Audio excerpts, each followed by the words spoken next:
안녕하세요. 소담한 베이킹의 사우쌤입니다. 오늘은 지난 재료학개론 두 번째 주인공인 버터 영상에 이어서 영상에서 설명드렸던 내용을 직접 실험을 통해서 비교를 해보는 시간을 가져보려고 해요. 이번 영상도 열심히 준비했어요. 구독과 좋아요 부탁드려요.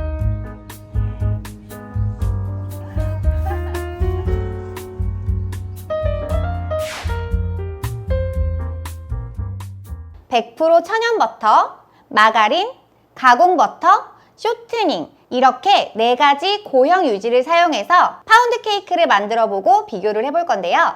천연 버터와 마가린, 가공 버터는 제가 지난 영상에서 자세하게 설명을 드렸었고요. 쇼트닝에 대해서는 설명을 드린 적이 없기 때문에 쇼트닝이 무엇인가에 대한 설명을 먼저 드린 다음에 시작을 해볼게요.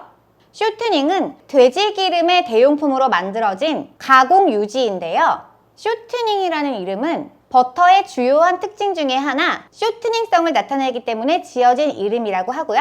쇼트닝을 만들 때 여러 가지 유지에 수소를 첨가해서 화학 반응을 일으켜서 만들게 되는데, 이런 화학 반응을 거치면 엄청난 양의 트랜스 지방이 만들어진다고 해요.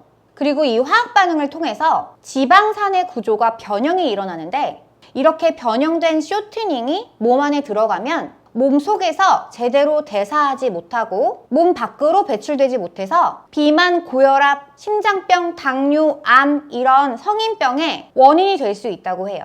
그리고 쇼트닝은 절대로 썩지 않는다고 하는데요. 그래서 일부 전문가들은 쇼트닝은 절대 변하지 않는 플라스틱 식품이다 라고 말을 한다고 하네요.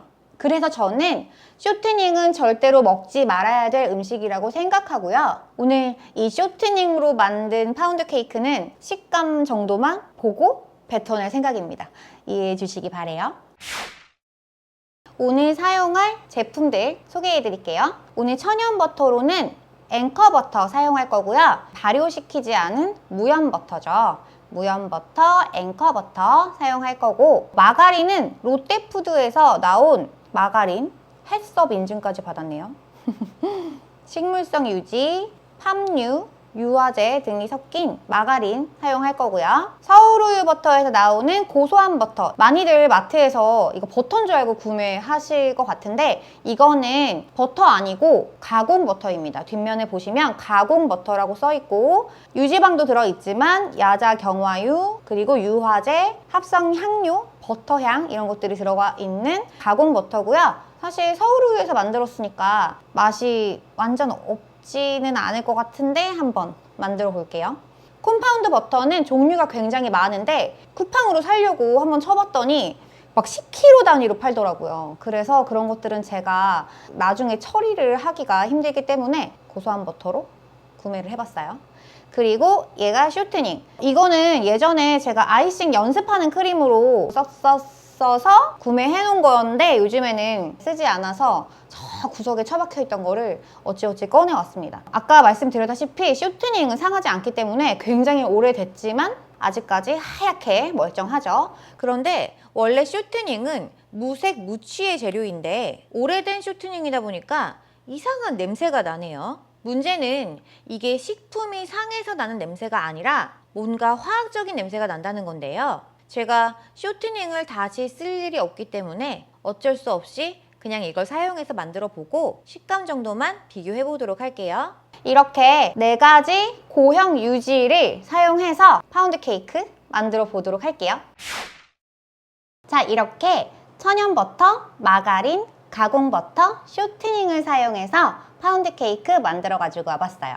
이게 천연 버터, 요게 마가린, 요게 가공 버터, 요게 쇼트닝이에요. 오늘은 특별한 레시피 없이 가장 기본적인 파운드 케이크로 비교를 해보기 위해서 버터 1, 설탕 1, 달걀 1, 밀가루 1에 1대1대1대1 파운드 케이크 기본 레시피로 모든 파운드 케이크를 만들었고요. 베이킹 파우더는 조금 넣었어요. 모든 재료는 실온의 온도 22도로 맞춰서 형평성을 맞췄고요. 모두 슈거베터법 그리고 키친에이드로 반죽했습니다. 사실 버터 빼고 다른 재료들은 제가 10년 동안 베이킹을 하면서 한 번도 사용을 해본 적이 없는 재료들이라서 반죽을 하는 동안 굉장히 흥미로운 향기와 현상들을 볼 수 있어서 굉장히 재미있었는데요. 그 재미있는 현상들을 여러분들과 함께 공유를 해볼게요. 우선 천연 버터를 반죽을 해봤는데요. 버터에 설탕을 넣고 버터의 크림성을 이용해서 뽀얗게 공기 포집을 하고 달걀은 4번에 나누어서 완전히 유화를 시켜주었어요. 그런데 마지막 달걀을 넣고 난 후에 조금 유화가 완벽하지 않은 것 같아서 밀가루를 반절 넣고 마무리 유화를 시켜주었고요. 유화가 완벽하게 된 것을 확인하고 나머지 가루를 섞어서 반죽을 완성했어요.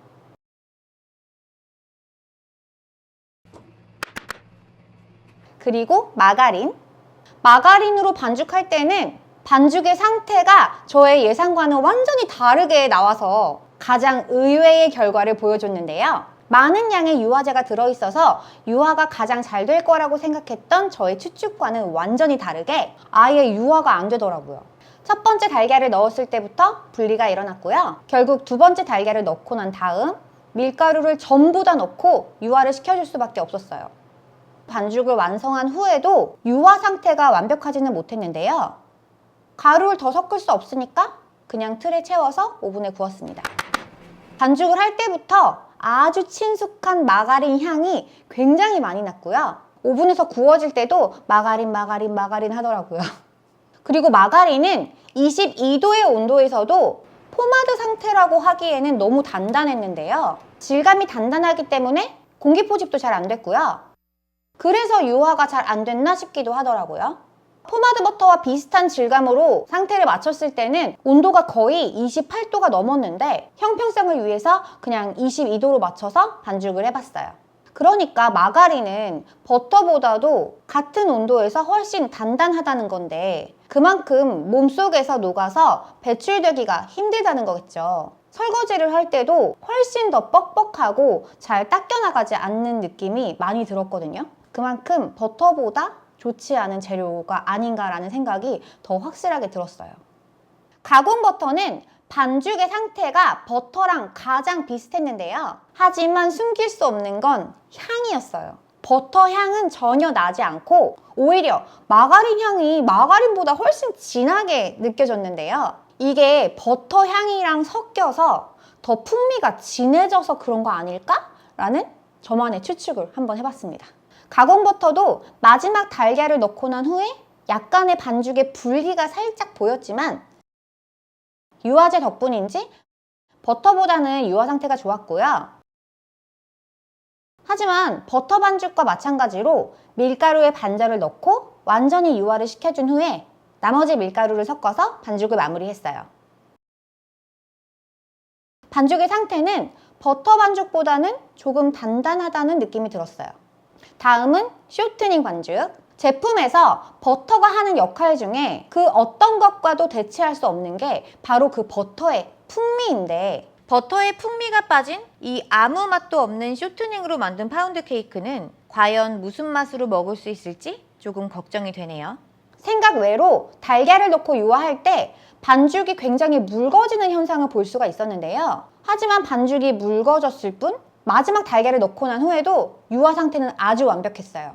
밀가루 섞어서 완성된 반죽은 쇼트닝의 그 끈적끈적한 질감을 그대로 가지고 있는 반죽으로 완성되었고요. 그래도 모양은 좀 예쁘게 나올 수도 있지 않을까 하고 생각했는데 모양도 그렇게 예쁘지 않고 좀 전체적으로 좀 많이 부푼 듯한 느낌? 그런 느낌이 많이 드네요. 이렇게 반죽한 4가지 반죽들이 오븐에서 구워지는 모습들이고요. 전체적인 모양을 좀 비교해보면 가장 모양이 예쁘고 안정적으로 부푼 건 역시 버터로 만든 파운드 케이크고요. 뭐 가공 버터도 그렇게 나쁘진 않지만 가운데가 뿔뚝하고 가장자리 부분은 많이 부풀지 못한 것 같아요. 그리고 유화가 잘 안 돼서인지 마가린은 그렇게 잘 부풀지는 못했고요. 그리고 쇼트닝은 왜 이렇게 나왔는지 잘 모르겠네요. 왜 이럴까요? 이 4가지 반죽을 할 때 가장 차이가 많이 났던 것이 바로 향이었거든요. 근데 영상으로는 여러분들께 이 향을 전달해 드릴 수 없는 것이 좀 많이 안타깝습니다. 자, 이제 이 4가지를 직접 먹어보면서 질감도 좀 살펴보고 맛도 보고 하면서 비교를 해볼게요. 좀 두렵네요.